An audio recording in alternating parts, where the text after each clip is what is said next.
प्रयागराज के करछना में सांसद चंद्रशेखर आजाद को लेकर के बवाल, तोड़फोड़, कई प्रशासनिक गाड़ियां जलाई गई, तोड़फोड़ की गई, बसों से लेकर के दोपहिया वाहनों को नुकसान पहुंचाया गया। क्या इस मामले में चंद्रशेखर आजाद पर कोई मुकदमा दर्ज हुआ है?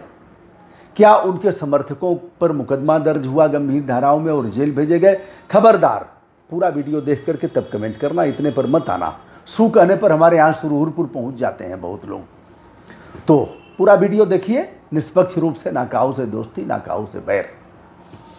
दोस्तों, चंद्रशेखर आजाद का दो परिवारों में जाना था। एक इटौसी गांव है जहां दलित युवक की हत्या की गई थी, उस मामले में जाना था। दूसरा मामला कौशाम्बी का 8 वर्षीय बच्ची, जिस मामले में हम गए भी थे, उस परिवार से मिल नहीं पाए। और प्रधान के परिवार का तथा जो सीने पर लिख करके पंडित जी मरे थे उनके परिवार का हमने वीडियो किया था। अब आइए, चंद्रशेखर आजाद एयरपोर्ट पर उतरते हैं। इधर पुलिस फोर्स तैनात है भारी मात्रा में, और उतरते ही इलाहाबाद के एयरपोर्ट पर उन्हें अरेस्ट कर लिया जाता है। अरेस्ट का मतलब पुलिस अपने गिरफ्त में ले लेती है और ले जाती है गेस्ट हाउस। एक यक्स पर पोस्ट होता है सोशल मीडिया पर कि चंद्रशेखर आजाद को पुलिस ने अरेस्ट कर लिया। अब भारी संख्या में कार्यकर्ता जुटते हैं और जुट करके फिर करछना और कुछ स्थानीय मार्केट में बवाल करते हैं। पुलिस जाती है रोकने के लिए, उनसे भी धक्का मुक्की होती है, कुछ पुलिसकर्मी घायल भी हैं। और जैसा कि वीडियो में आप भी देख रहे हैं, हमने भी देख करके कुछ परीक्षण किया है, जानने का प्रयास किया है, उसके आधार पर यही लग रहा है कि जो तोड़फोड़ करने वाले हैं, सड़क पर उतर गए हैं, उनकी उम्र 16-17 से लेकर के 35 वर्ष के बीच है। यही लोग हैं। यह भीम आर्मी के कार्यकर्ता बताए जाते हैं। सबसे पहले चंद्रशेखर आजाद ने धरना शुरू किया कि हमको मिलने क्यों नहीं दे रहे हैं। प्रशासन का यह कहना था कि सर, इस समय शांति भंग यानी 144 लगा हुआ है, पुराना वाला 144, नया वाला कोई और धारा है लगा हुआ है, जिसमें 3-4 से अधिक लोग एक साथ नहीं रह सकते, न धरना प्रदर्शन कर सकते हैं और न ही कोई जुलूस निकाल सकते हैं। तो सर, यह निषेधाज्ञा डीएम साहब ने लगाया है, और ऐसे में आप सर माननीय सांसद हैं, आपको इसका पालन करना पड़ेगा।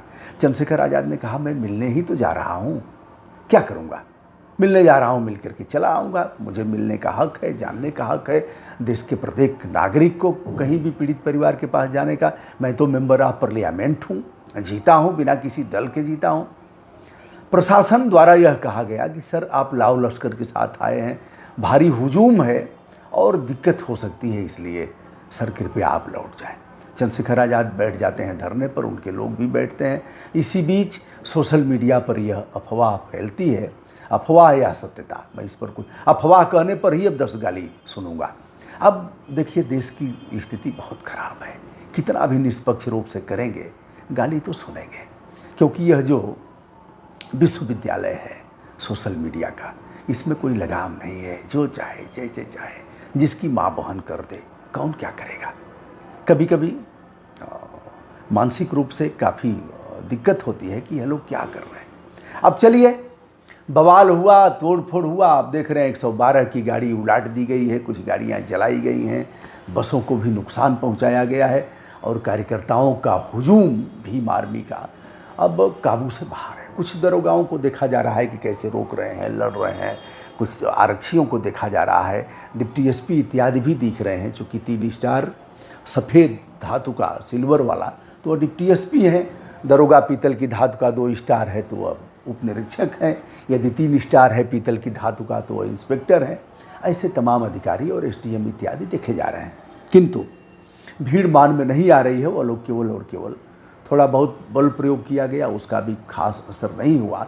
यह 4 घंटे से 5 घंटे तक सड़कों पर खुलेआम बवाल होता रहा और पुलिस प्रशासन इसे रोकता। अब सवाल इस बात का है कि चंद्रशेखर आजाद, मैंने एक पोस्ट डाला है फेसबुक पर कि पुलिस जाने देती और मिल करके चले आते। अब कई लोग आ गए हैं कि यही कहोगे, तुमको भी राज्यसभा का टिकट चाहिए। अब उन बेसुरों के लिए हम कुछ नहीं कह सकते। देखिए, मेरे अनुभव कुछ हैं, उसको बता रहा हूँ। अब मुकदमे पर भी आता हूँ कि क्या होगा। अनुभव यह है कि सहारनपुर में एक एसएसपी और एक युवा डीएम, दोनों नए थे। एक आईएएस डायरेक्ट थे, एक डायरेक्ट आईपीएस थे। एक बवाल मचा था वहाँ, तो मायावती जी का आना हुआ। दोनों ने काफ़ी व्यवस्था किया और जातीय, सांप्रदायिक जातीय वैमनस्यता थी, दंगा हुआ था। ऐसे में दोनों ने काफ़ी मेहनत किया, जातीय मीटिंग की, सबको, उनके मुखिया सबको बुला करके। मायावती जी दिल्ली से चली और सीधे आई सहारनपुर, बीच में कहीं नहीं रोका गया और इन लोगों ने भी वहाँ तक जाने दिया। तय हुआ कि जाएंगी और फिर मिल करके आएंगी, हम शांति व्यवस्था स्थापित करेंगे, उनके जाने तक की सुरक्षा करेंगे और उनके दिल्ली वापस होने तक की। आराम से गई और चली आई, लेकिन दोनों अधिकारी निलंबित हुए। कारण कि जाने कैसे दिया। इसी रिज्यूम की बात है, इसके पूर्ववर्ती कार्यकाल की बात है।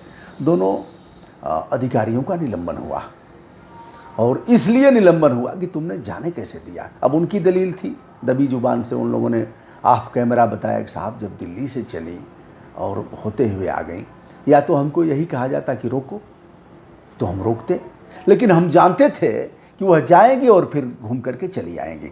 अब उनके लिए जिनके प्रतिकूल कमेंट आए हैं, अब जाते और घूम करके चले आते, क्या करते, वहाँ जा करके आग उगलते, जो भी बोलना होता वहीं गुस्सा करते, जो भी करते, आप शांति व्यवस्था स्थापित करते, वापस होकर के चले जाते। लेकिन ऐसा हुआ नहीं, फिर यह बवाल। लेकिन अब अंतिम बात यह कि जो भी सरकारी संपत्ति का नुकसान हुआ है, चक्का जाम करने का अधिकार किसी को नहीं है, रास्ता रोकने का अधिकार किसी को नहीं है, तोड़ फोड़ और हिंसक वारदात करने का अधिकार किसी को नहीं है। ये अलग बात है कि चीन करके, पहचान करके कार्रवाई होगी। इसमें जहाँ तक हमारी समझ है, गंभीर धाराओं में मुकदमे दर्ज किए जा रहे हैं। चूँकि सबकी पहचान मोबाइल से और कैमरे से पुलिसकर्मी वीडियो रिकॉर्डिंग भी कर रहे हैं, सभी की शक्ल आ जाएगी, फिर भागेंगे लोग मैदान छोड़ करके। मैं जानता हूं दोस्त, बहुत से चक्का जाम में मैंने रोका है, तोड़ फोड़ में मैंने कूद करके उसे रोकने का प्रयास किया है। उस समय तो जुनून था कि लोग माँ बहन कर रहे थे, बाद में आकर के किसी तरह से बाबा छूट जाए, अब नौकरी नहीं मिलेगी। तो बेटा, नौकरी इसमें भी नहीं मिलेगी, और जो कृत्य है वह नौकरी लायक है भी नहीं। वह तो सांसद हो गए, लेकिन तुम्हारा क्या होगा? अपनी तो ऐसे तैसे, जैसे तैसे, थोड़ी ऐसे या वैसे कट जाएगी। आपका क्या होगा? आगे की लाइनें मैं नहीं पढ़ सकता, लेकिन मैं यही कहूँगा कि तोड़फोड़ और हिंसा व्यक्ति को ही नुकसान पहुँचाएगा, और प्रशासन को चाहिए था कि उन्हें, यह मेरा अपना मत है, आपका क्या होगा मैं आप पर थोप नहीं रहा हूँ, लेकिन हमारा मत है, जैसा कि मैंने सहारनपुर और अन्य घटनाओं में देखा, वह जाते और फिर चले आते, बात ख़त्म। मीडिया रहती, फिर अपना जो भी था गुस्सा उतारते, आग उगलते।